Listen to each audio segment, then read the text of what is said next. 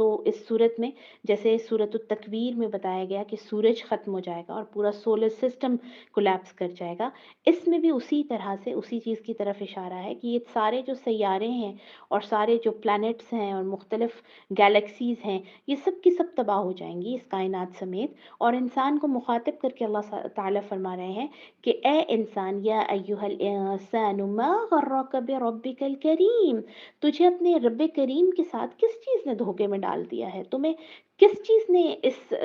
Illusion میں ڈال دیا ہے کہ وہ رب تجھے دوبارہ اپنے سامنے کھڑا نہیں کرے گا، جس نے تجھے پہلی دفعہ پیدا کیا، تمہیں اتنا خوبصورت بنایا، تمہاری شکل کو درست کیا، اس کے بعد کیا یہ اس کے لیے ناممکن ہے کہ تمہیں اسی سیمپل پر دوبارہ کھڑا کر دے؟ تو جس رب نے تمہیں پہلی دفعہ بنایا ہے اس کے لیے تمہیں دوبارہ پیدا کرنا مشکل نہیں ہے، اور اگر اللہ نے کسی کو عذاب نہیں دینا تھا اور جزا اور سزا کا تصور نہ ہوتا تو یہ جو تمہارے کندھے پر کرامن کاتبین ہیں جو تمہارے ایک ایک عمل کو لکھ رہے ہیں، ان کا پھر کوئی مطلب نہیں رہ جاتا تھا۔ اسی طرح اس سورہ مبارکہ میں یہ بتایا گیا ہے کہ قیامت والے دن معاملہ کسی کے اختیار میں نہیں ہوگا، کوئی کسی کی مصیبت کو یا عذاب کو کم نہیں کر سکے گا، بلکہ صرف اللہ کا حکم چلے گا۔ اس لیے جو آج اس دنیا میں مختلف آستانوں پر اور لوگوں جو مختلف لوگوں نے نیک لوگ یا بزرگ یا اس طرح سے اللہ کی مخلوق میں سے ہی خاص لوگ منتخب کیے ہوئے ہیں اپنی زندگی کو آسان کرنے کے لیے یا اللہ سے دعا مانگنے کے لیے کہ ہم اللہ سے ڈائریکٹ نہیں مانگ سکتے، ہمیں ان کے تھرو مانگنا ہوتا ہے، تو قیامت کے دن وہ تمام لوگ جو ہیں،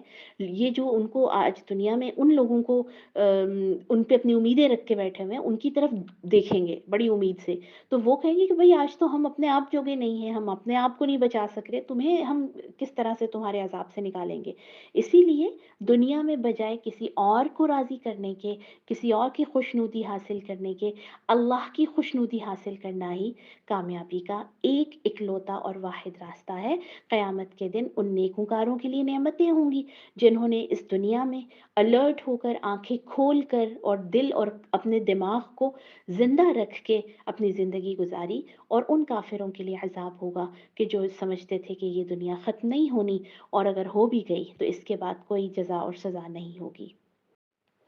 سورہ المطففین، سورہ نمبر 83، مکی سورہ مبارکہ ہے، اور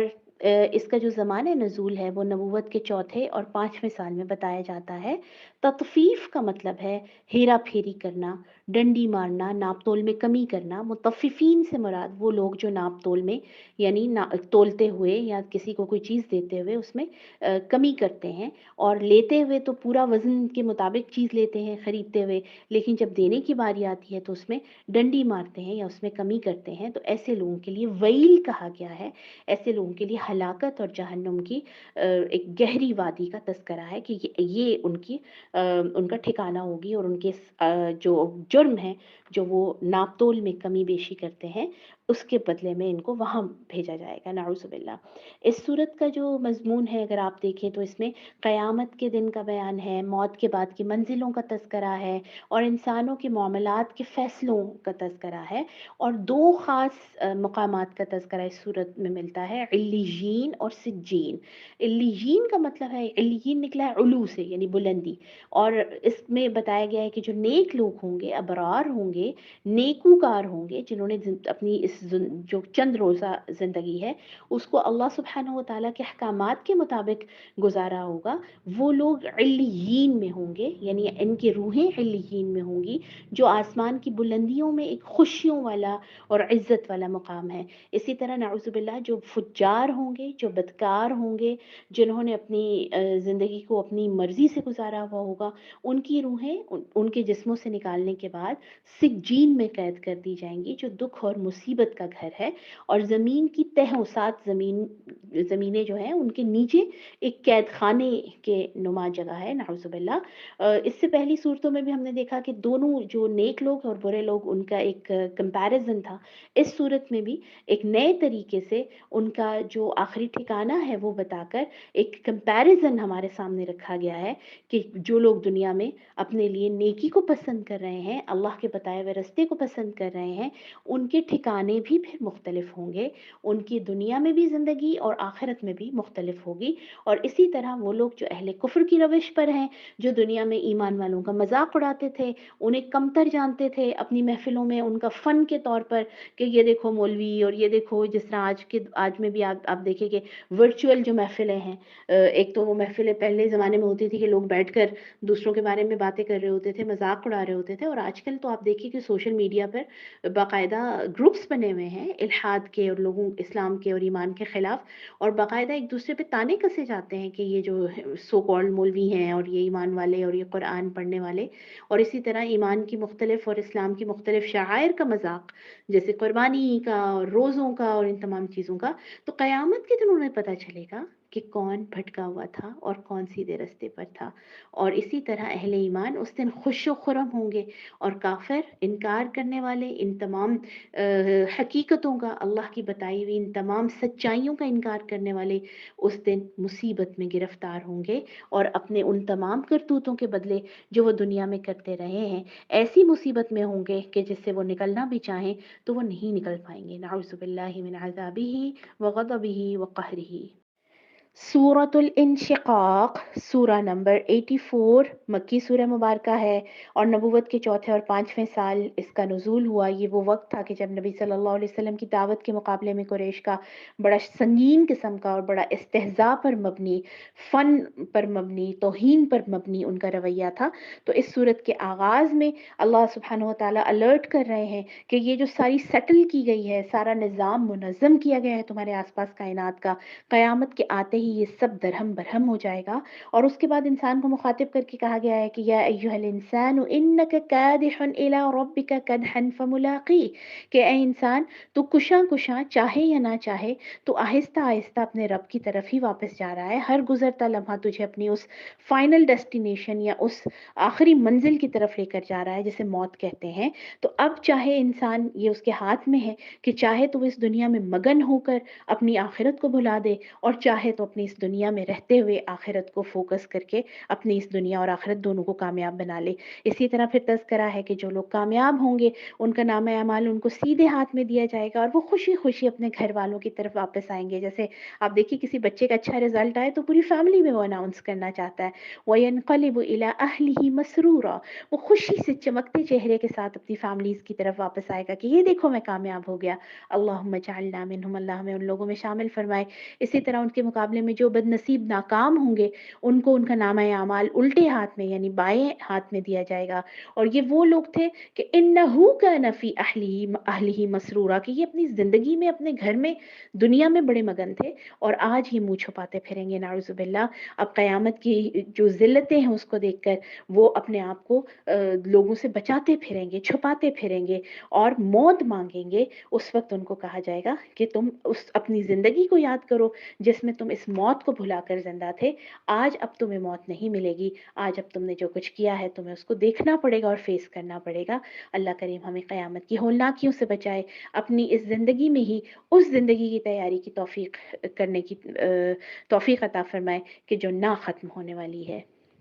وما علینا الا البلاغ۔ السلام علیکم ورحمۃ اللہ۔